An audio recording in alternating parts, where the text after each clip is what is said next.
Rimba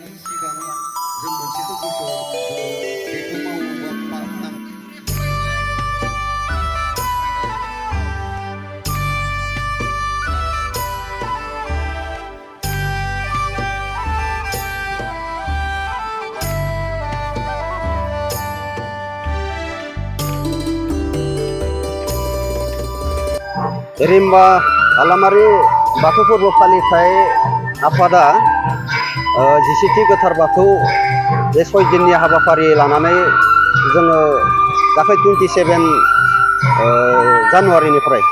जोङो खुंबोगासिनो दङ। दिनैहाय जोबथा 1 फेब्रुवारि जोबथा दिन। दा बेवहाय जोङो हाबाफारि बायदियै जोङो गेवलां मेल जोंहा जानानै थांबाय। जोङो बाख्नायनांगोन जोङो जाबायदि बेवहाय रायजो राजाफोर जोङो लोब लोब फैनानै जोंखौ सहाय सुजुग खालामफैदों। लोगोसे जोङो हांख्रायनाय लेखायै जोंनि मानगोनां सार बिथांमोनाबो फैनानै दिनैनि जा गेवलां मेल बेखौ मेहेरगोनां खालामफैनायनि थाखाय दिनैहाय जोङो नैबेखौ फोरमायहरनांगोन जोंनि मा होनगोन सेन्ट्रेल बाथौनि बोसोनगिरि सरगियारि बिथाङा जोंनि गेजेराव सफैदों। लोगोसे कनक चन्द्र बर' दिनै बिथां सारमोना जोंनि गेजेराव सफैदों। जोङो बाख्नायनांगोन जिहेथु नैबे ओनसोला नंगौ दिनैहाय नैबे ओनसोला बाथौ गासैबो फुजिजोबो। दिनैहाय गोबां बाथौनि नेम निथि गोबां बाथौनि बोसोन खान्थिफोरखौ बुजिस्लाबजोबा। दिनैहाय बिथां सारमोना जोंनि गेजेराव फैनानै गोबां माने रायजो राजाफोरखौ बाथौनि किसु तथ्यफोरखौ मोजाङै मोजां फोरमायजोबनानै थांदो। आसा खालामो दिनैनि मिटिंनि गेजेरजों जोंनि नैबे ओनसोलनि बाथौ सिबिसुला रायजो राजा बिथांमोना गोबां माने बाथौनि बागै मिथिगोन आरो उननि समफोराव जोंनि जा बाथौनि जा सिबिनाय बियो मोनसे डिसिप्लिननि जोङो फुजिलांबाय थानो हागोन। जों बेखौ हिरिम्बा हालामारि बाथौ फोरबोनि थाखाय जोङो मोनसे गोजोननाय मोनसे रादाब। हिरिम्बा हालामारि बाथौ फोरबो फालिथाय आफादनि थांखि आरो मिसनानो जाबाय नैबे ओनसोला गासैबो जिहेथु बाथौ सिबिसुला बे हिसाबै जोंनि धोरोमखौ फोसावनांगौ दायथ'आ जों गासैनिबो। बे हिसाबै जाबायदि जोंनि नैबे 6 दिननि हाबाफारि लानानै जोङो खुंफुंदों बेवहाय गासै रायजो राजाफोरा जोंखौ मदद आरो हेफाजाब जोंनि जाखिनि हाबाफारिफोर दङ बेवहाय मदद आरो हेफाजाब होफैदों। बेनि थाखाय आङो जोंनि गासै रायजो राजाफोरखौ हिरिम्बा हालामारि बाथौ फोरबो फालिथाय आफादनिफ्राय साबायखर बावनो थाबाय। लोगोसे जोंहा दाबो हाबाफारिफोरा जोबनो थाङाखै। दायो जोंहा गायक दङ। बेजों लोगोसे देंखोगिरि हिसाबै जोंनि मानगोनां 43 नं तामुलपुर LAC नि MLA मानगोनां गलेन दैमारि सार बिथाङा जोंनि गेजेराव सफैगोन। लोगोसे जोंनि गेजेराव गोबां बिदिनो मोसाखावरिफोर दङ आरो गायकफोर दङ। आङो आसा खालामो जोंनि जा 6 दिननि प्रग्राम बियो खोब मोनसे जोंनि साननायनिख्रुइ बारा माने मोनसे कालारफुल प्रग्रामजों दैदेनलांबाय बा जानानै थांबाय होननानै आङो दिनैहाय गासै रायजो राजाफोरजों लोगोसे जोंनि बिबानगिरि बिथांमोनखौबो गासैनिखौबो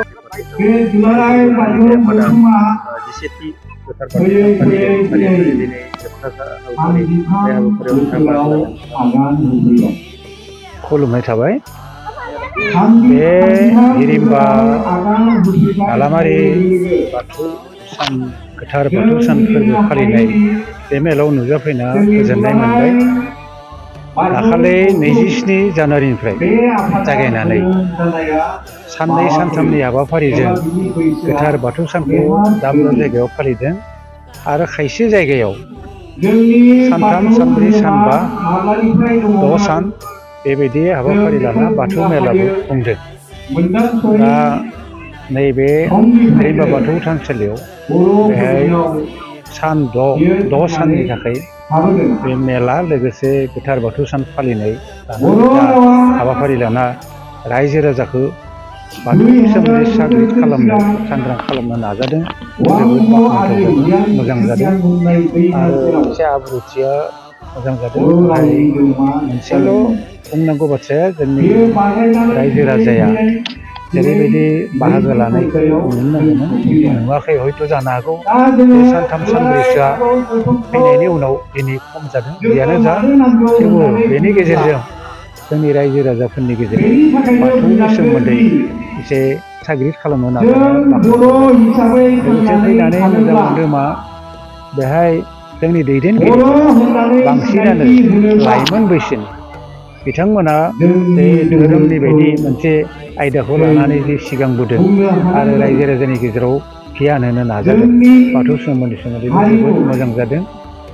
आरो बे हालामाव फैनानै मोनसे बाथ्रा मिथिनो मोनना गोजोननाय मोनदों जे जोंहा बर'फोरा बांसिनानो जोंनि धोरोम बाथौ धोरोम बर'नि बाथौ धोरोम बे धोरोमखौनो लानानै सिबिगासिनो दङ खोनानो मोनदों जौखोन्दोनि 90 खोन्दोआनो बे बाथौ धोरोमाव फोसाबनाय खान्थि जा जोंनि दुलाराय बाथौ बोथौनि संबिजिराव दङ फोसाबनाय फोगोमनाय आरो फेहेरनाय बे खान्थिजों रायजो राजाया सोलिगासिनो दङ खालि जौखोन्दो 10 खोन्दोआल' जौखोन्दोनि 10 खोन्दोआल' एसे गोदोनि नेमखान्थिजों सिबिनायखौ सोलिगासिनो दङ सिबिनायाव सोलिगासिनो दङ होननानै मिथिना मोन्दों लोगोसे बे ओनसोलनि बाथौआरिफोरा गुबुन धोरोमाव जेरै सनातन धर्म एबा अनुकुल धर्म एबा कृष्णगुरु एबा बैष्णब धर्म बेफोराव बास्लायाखै नफा ननै एसे जोंनि गेजेराव खृष्टान धोरोमनि गोहोम गोग्लैदों होनना खोनानो मोन्दोंब्लाबो बे एसेल' दा बेबो बन्द' जादों बेफोरो जोबोद मोजां जादों बेबायदिनो जाहाथे उनावबो हाबाफारि लानानै रायजो राजाखौ सांग्रां खालामो बेनि थाखाय जोंनिफ्राय खावलायनाय थाबाय जिहेतु नोंथाङा दहाय बावैसो बुंबावदों जिहेतु 60%आ गुबुन हारियाव दङ बे बिथिङाव मा बुङो 10 जौखोन्दो 100 जौखोन्दोनि 10 जौखोन्दोआ जिहेतु ख्रिस्टान बा गुबुन हारियाव दङ होननानै बुंदों जोंनिया बे फोसाबनाय दा बे फोसाबनाय बिथिङाव जों दहायबो बिबुंथियाव बुंदों आरो दाबो बुंगोन जोंहा गामियाव हाबाफारि लानांगौ सावरायनायनि हाबाफारि बे हाबाफारिखौ गामि आफाद आरो बियाब आफादा लोगोसे जिल्ला आफादाबो एसे साननाय हनाय मावनाया मोजां आरो बेखौ जबैनो गामिनि रायजो राजाखौ लानानै मावनांगौ मावोब्ला रायजोआ बुजिगोन होमबानिया जों जोबफैगोन जों बेबायदि हाबाफारिखौ गोबां जायगायाव लागासिनो दङ आरो बेनि गोहोमा गोग्लैगासिनो दं जों बे बिथिङाव जों खावलायदों दहायबो आरो दाबो खावलायगोन जाहाथे गामि गामि जोंहा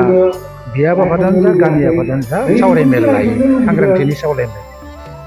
दायो जोङो नुनो मोनदों दुलाराय बाथौ गौथुमा खावनै जानानै दङ बेनि सायाव दायो जों दुलाराय बाथौ गौथुमा खावनै जानानै गैलिया होननानै बुंजायो मानोना थांनाय